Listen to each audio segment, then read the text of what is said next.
વાવ થરાદના રાજકોટ ગામે કૃષિ ક્રાંતિનો શંખનાદ 2000થી વધુ ખેડૂતોએ લીધો પ્રાકૃતિક ખેતીનો લહાવો।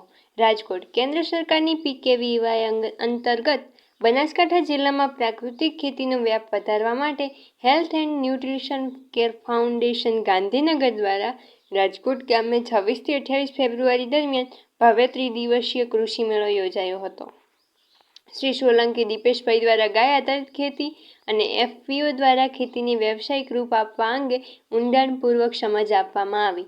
મેળામાં 30 જેટલા સ્ટોલ્સ ઊભા કરવામાં આવ્યા હતા, જેમાં ખેડૂતો દ્વારા તૈયાર કરાયેલ જૈવિક વસ્તુઓ અને વિવિધ પાકોનું જીવંત પ્રદર્શન કરવામાં આવ્યું હતું। આસપાસના વિસ્તારના 2000થી વધુ પ્રગતિશીલ ખેડૂતોએ મુલાકાત લઈ ખેતી વિષયક પ્રશ્નોનું નિરાકરણ મેળવ્યું હતું। રાજકોટ ગામના સરપંચ શ્રી પુન્માજી પ્રજાપતિના અધ્યક્ષસ્થાને યોજાયેલા આ કાર્યક્રમમાં કૃષિ ઋષિ એવોર્ડ વિજેતા શ્રી માવજીભાઈ, ગ્રામ સેવક શ્રી રમેશભાઈ તથા ભાવેશભાઈ અન્ય અગ્રણીઓ ઉપસ્થિત રહ્યા હતા। સંસ્થાના MD ડો NB બાગવાન દ્વારા ખેડૂતોને તાલીમ અને સતત માર્ગદર્શન પૂરું પાડવામાં આવ્યું હતું। રાસાયણિક ખેતી છોડી ગાય આધારિત પ્રાકૃતિક ખેતી બનાવીને જમીન અને સ્વાસ્થ્ય બંને બચાવીએ। Bureau chief PJ Chaudhary, Vav Tharad. જમીનમાં કાણા પડેલા હોય છે, તમે ખેતરમાં જોતા હો તો જમીનમાં કાણા પડેલા હોય છે।